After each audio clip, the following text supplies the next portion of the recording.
지난주 제 가까운 선배 의사가 갑작스럽게 쓰러졌습니다. 당뇨 합병증으로 인한 심근경색이었죠. 놀라운 건 그분도 매일 현미밥을 드셨다는 겁니다. 우리가 건강하다고 믿고 매일 먹는 그 밥 한 그릇이 사실은 우리 몸을 서서히 병들게 할 수 있다는 충격적인 사실을 아시나요?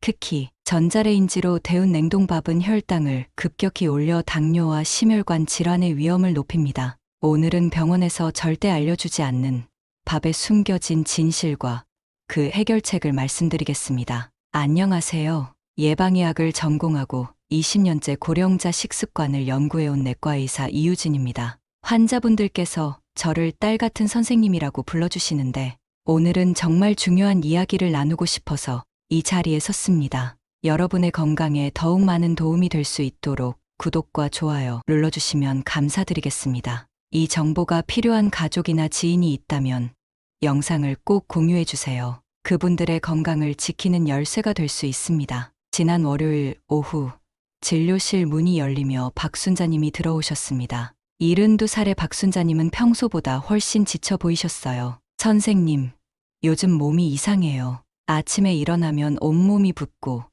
가슴이 두근거려서 밤에 잠을 못 이뤄요. 박순자님의 목소리에는 깊은 걱정이 묻어났습니다. 검사 결과를 보는 순간 저는 깜짝 놀랐습니다. 공복 혈당이 149, 또 혈압은 160에 콜레스테롤도 기준치를 훨씬 넘어섰거든요. 더 놀라운 건 박순자님이 이미 당뇨약 2종류와 혈압약을 복용하고 계셨다는 점이었습니다. 약을 드시는데도 수치가 이렇게 나온 이유가 뭘까요?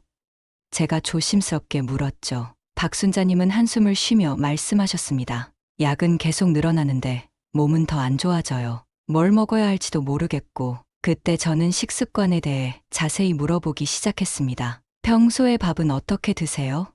아, 밥이요? 일요일에 일주일치를 미리 지어서 냉동실에 넣어두고 먹을 때마다 전자레인지에 데워 먹어요. 편하거든요. 바로 그 순간이었습니다. 저는 깨달았어요. 박순자님의 혈당이 조절되지 않는 진짜 이유가 바로 이 밥 짓는 습관에 있다는 걸 말이죠. 20년간 수많은 환자를 진료하면서 터득한 직감이 저를 경고하고 있었습니다. 박순자님, 혹시 밥을 드신 후에 특별히 더 졸리거나 몸이 무거우신 적 있으세요?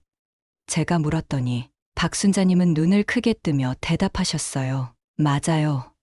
밥 먹고 나면 꼭 졸려서 누워야 해요. 그게 나이 때문인 줄 알았는데 이때부터 저는 박순자님께 전자레인지로 데운 냉동밥의 위험성에 대해 설명드리기 시작했습니다. 하버드 공중보건대학의 연구 결과에 따르면 냉동했다가 전자레인지로 데운 밥은 일반같이 지은 밥보다 혈당 지수가 최대 42%나 높아진다고 합니다. 이게 바로 변성 전분 때문이에요. 변성 전분이란 쌀의 전분이 냉동과 해동 과정을 거치면서 분자 구조가 바뀌는 현상입니다. 이렇게 변한 전분은 우리 몸에서 훨씬 빠르게 흡수되어 혈당을 급격히 올리죠. 더 심각한 건 이 변성 전분이 내장 지방으로 직행해서 간, 췌장, 혈관벽에 쌓인다는 겁니다. 박순자님은 충격을 받으신 표정으로 물어보셨어요. 그럼 선생님, 왜 지금까지 아무도 이런 걸 알려주지 않았나요?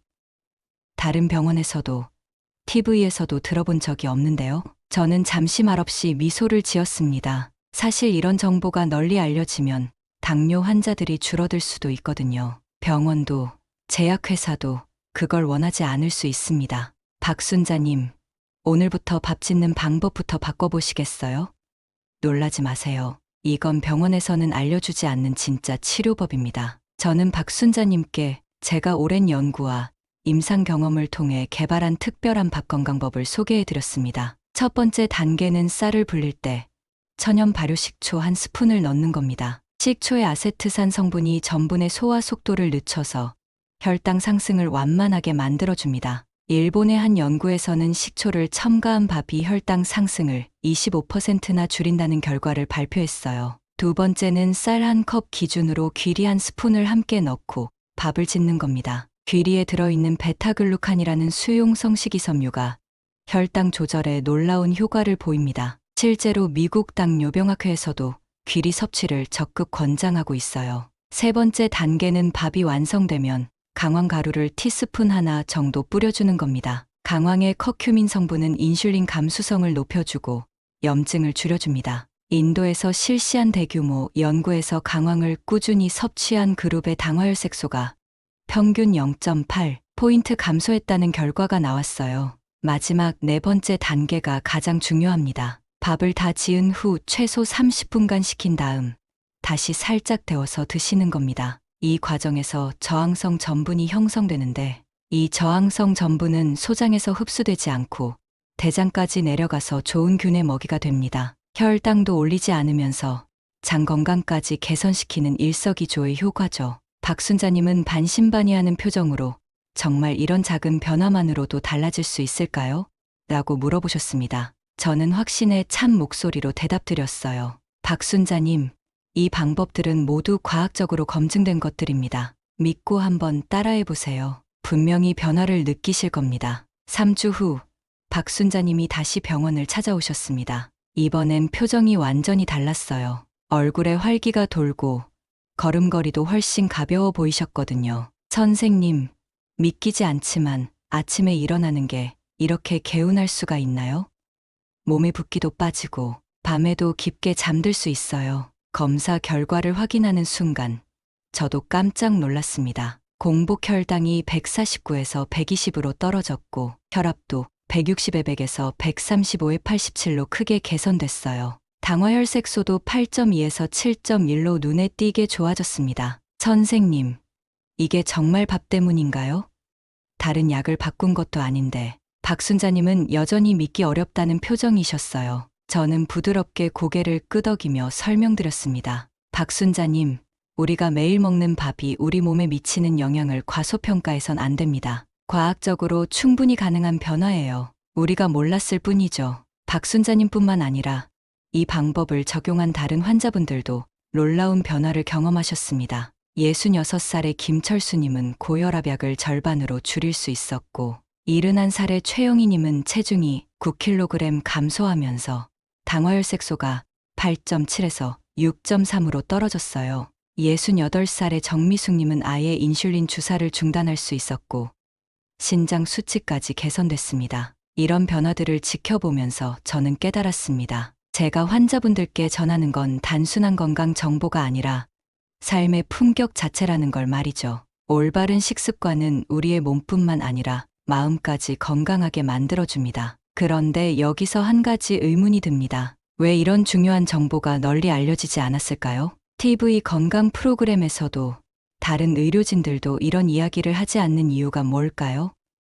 안타깝게도 현실적인 이유가 있습니다. 방송 광고의 상당 부분이 제약회사의 몫이거든요. 사람들이 자연스러운 방법으로 건강해지면 광고주들이 좋아하지 않을 수 있습니다. 하지만 저는 의사로서 양심상 이런 정보를 숨길 수 없었습니다. 환자분들의 진정한 건강이 무엇보다 소중하니까요. 제가 여러분께 전하는 이 방법들은 모두 안전하고 자연스러운 것들입니다. 부작용을 걱정하실 필요가 없어요. 마지막으로 한 가지 더 말씀드리고 싶은 게 있습니다. 밥을 지으실 때 감사한 마음을 담아보세요. 일본의 에모토 마사루 박사가 물의 결정 실험을 통해 보여준 것처럼 우리의 마음과 감정은 음식의 에너지에도 영향을 줍니다. 밥을 짓기 전에 잠깐이라도 오늘 하루 건강하게 살 수 있음에 감사하다는 마음을 가져보세요. 오늘도 건강한 하루를 보낼 수 있게 해주셔서 감사합니다. 이런 마음으로 밥을 지으신다면 그 밥은 단순한 탄수화물이 아니라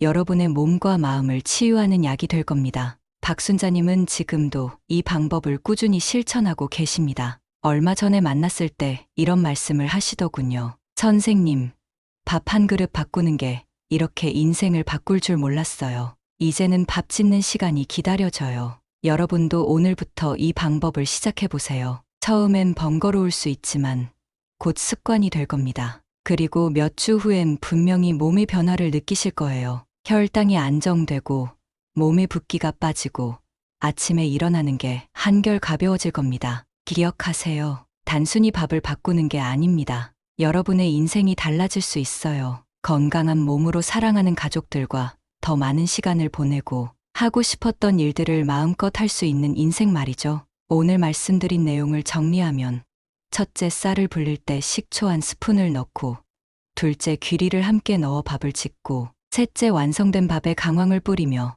넷째, 30분간 식힌 후 다시 데워 드시는 것입니다. 이 네 가지 단계만 지켜도 여러분의 혈당 관리와 전반적인 건강 상태가 크게 개선될 것입니다. 전자레인지로 데운 냉동밥 대신 이 방법으로 지은 밥을 드시면 변성 전분의 위험에서 벗어나고 저항성 전분의 이점을 얻을 수 있습니다. 오늘의 영상이 여러분의 건강에 도움이 되었기를 바랍니다. 이 정보가 도움이 될 만한 주변 분들이 계신다면 이 영상을 공유해 주세요. 구독과 좋아요도 잊지 말아 주세요. 행복한 하루 되시길 바랍니다. 감사합니다.